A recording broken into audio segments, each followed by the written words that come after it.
ज्यादा हाय नहीं, जितना मिल जाए ना खुश। अच्छा, आज एक छोटा सा सवाल फिर आपसे। जीवन में आप खुशियां चाहते हैं, प्रसन्नता चाहते हैं या पैसा चाहते हैं? आप प्रसन्नता चाहते हैं या पैसा चाहते हैं? जोर से। आप खुशियां चाहते हैं या पैसा चाहते हैं? जोर से। आपके परिवार में खुशियां हो ये आप चाहते हैं या पैसा हो ये आप चाहते हैं? जोर से। तो क्या खुशियां पैसों से मिलती हैं या पैसे से खुशियां मिलती हैं? उत्तर दो। पैसे से प्रसन्नता मिलती है या प्रसन्नता से पैसा मिलता है? बोलो मेरी मां। जीवन में क्या जरूरी है, प्रसन्नता या पैसा? बोलो। प्रसन्नता। तो प्रसन्नता के लिए क्या करना पड़ेगा? प्रसन्नता के लिए क्या है साहब? सारी चिंताएं छोड़ दो, अभी आप इतने प्रसन्न हो जाएंगे जिसकी कोई सीमा नहीं है। प्रसन्नता कभी भी कहीं भी प्राप्त हो सकती है, पर पैसा आदमी को गुलाम बनाता है। पैसा चाहिए तो गुलामी करना पड़ेगी।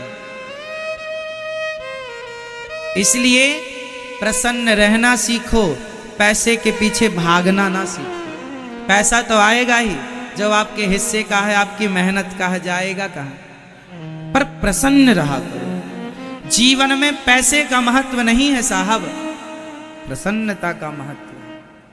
महंगा पैसा नहीं है, महंगी प्रसन्नता है। लोग करोड़ों खर्च करते हैं केवल मुस्कान के लिए, केवल प्रसन्नता के लिए। तो करोड़ों की कहां वैल्यू है? अरे एक बाप अपने बेटे के लिए 2000 का खिलौना लाता है और बेटा देख के प्रसन्न, अरे मेरे पिताजी इतना बढ़िया खिलौना लाए हैं। जब बेटा प्रसन्न होता है तो उसकी प्रसन्नता में बाप के 2000 रुपए वसूल हो जाते हैं। बोलो हाँ या ना? पति पत्नी के लिए रानी हार बनवाता है और पति हार लेकर आया और पत्नी प्रसन्न हो गई तो वाह, पति के पैसे वसूल हो गए। आपकी प्रसन्नता में पैसे उड़ाए जाते हैं साहब। और प्रसन्न यूं ही रहो तो पैसों की जरूरत नहीं। जीवन पैसों से नहीं, दाल रोटी से चलता है, और दाल रोटी तो मिल ही जाएगी। पैसों के लिए आदमी आज रिश्तों को ठुकरा रहा है।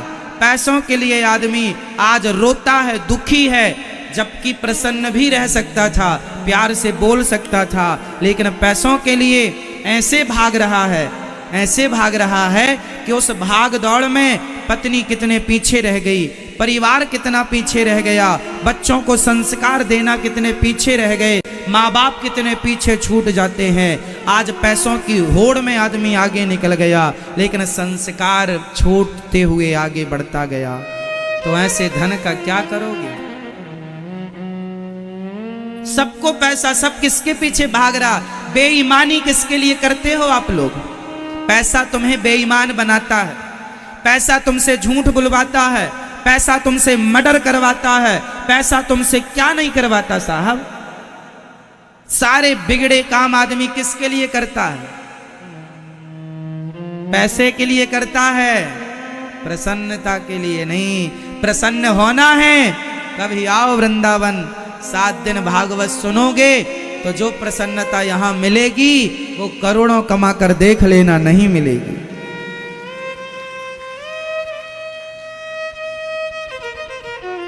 बोलो हाँ या ना?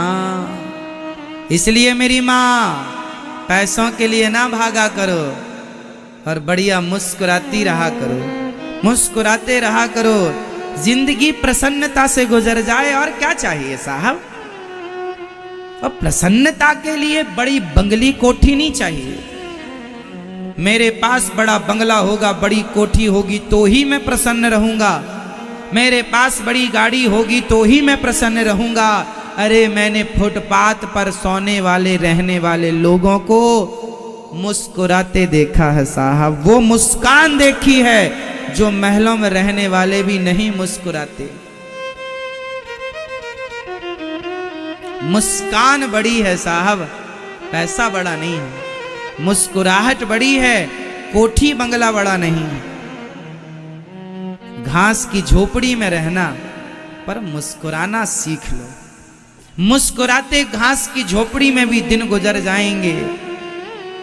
और प्रेम ना हुआ अपनों से, प्रसन्नता ना हुई अपनों के साथ उठने बैठने में, तो बंगलों में रहोगे ना तो घुट घुट के जीना पड़ेगा।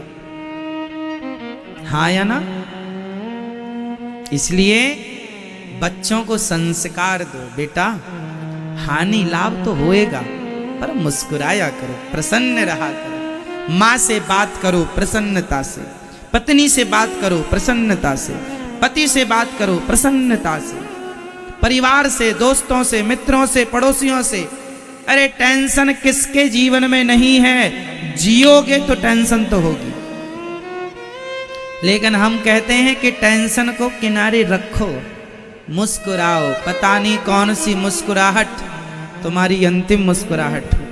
इसलिए मुस्कुरा के जैसे गम का जहर पीना आ गया, ये हकीकत है, उसको इस जहां में जीना आ गया। इसलिए मुस्कुराया करो,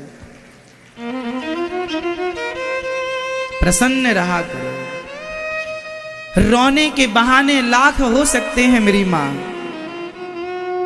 पर मुस्कुराने का भी तो कोई मौका होगा, मुस्कुराने का भी तो कोई बहाना होगा। रोने के लाख बहाने हो सकते हैं, शिकायतें बहुत हो सकती हैं, पर उन शिकायतों के बीच मुस्कुराने का भी तो मौका हो सकता है। मुस्कुराने का भी तो बहाना आप ढूंढ सकते हैं, तो क्यों ना मुस्कुराने का बहाना ढूंढा जाए। रोने से क्या प्राप्त कर लो? रोना ही है। भगवान के लिए रोइए साहब, भगवान के लिए रोया करो। कन्हैया को एक रोज रोकर पुकारा, प्रेम से भगवान, हे गोविंद कब मिलोगे, कब दर्शन दोगे? क्या तुम्हें देखे बिना मर जाऊंगा? क्या तुम्हें बिना प्राप्त किए ही प्राण निकल जाएंगे? हे श्याम सुंदर कब आओगे, कब मेरे मन मंदिर में समाओगे, कब दर्शन दोगे? प्रार्थना करो भगवान से। रोना है तो गोविंद के लिए रोइए, बिहारी जी के लिए रोइए। हे प्रभु क्या आपने हमें भुला दिया है? क्या आपने हमें विसार दिया है? हे श्याम सुंदर क्या अपराध हो गया हमसे जो आपने हमें छोड़ दिया, आपने हमें भुला दिया? ना तो आप सपने में आते हो, ना तो अपने द्वार पर बुलाते हो। क्या पाप हो गया हमसे गोविंद जो आप रूठ गए? अरे जगत रूठ जाएगा तो गोविंद परवाह नहीं हमें जगत की। हम तो बस आपसे निवेदन करते हैं, आप मत रूठ जाना। दुनिया रूठ गई तो शायद मना भी लूंगा, पर गोविंद आप रूठ गए तो कैसे मनाऊंगा?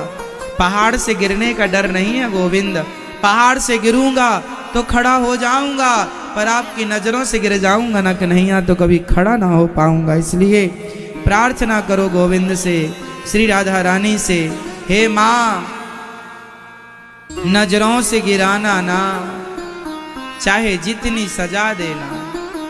नजरों से जो गिर जाए मुश्किल है संभल पाए।